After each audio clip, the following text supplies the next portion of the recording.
பிரபல கிராமிய பாடகி லட்சுமி அம்மாள் வயது முதிர்வு காரணமாக இன்று உயிரிழந்தார். அவருக்கு வயது 75. அமீர் இயக்கத்தில் கார்த்தி நடித்த பருத்தி வீரன் படத்தில் ஊரோரம் புளியமரம் என்ற பாடலை பாடி பிரபலமான கிராமிய பாடகி லட்சுமி அம்மாளுக்கு பருத்தி வீரன் திரைப்படத்திற்கு பிறகு திரைத்துறையில் பெரிய அளவில் வாய்ப்பு கிடைக்கவில்லை. இருப்பினும் தொடர்ந்து ஏராளமான பாடல்களை பாடி கிராமிய கலைகளுக்கு உயிரோட்டம் கொடுத்து வந்தார்.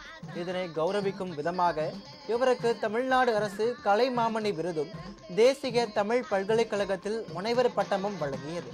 விருதுநகர் மாவட்டம் காரியாபட்டியை சேர்ந்த இவர் இருதய கோளாறு காரணமாக கடந்த 8 ஆண்டுகளுக்கு மேலாக சிகிச்சை பெற்று வந்தார். இந்த நிலையில் இன்று காலை உயிரிழந்தார். அவரது உடலுக்கு கிராமிய கலைஞர்களும் திரையுலகினரும் இரங்கல் தெரிவித்து வருகின்றனர்.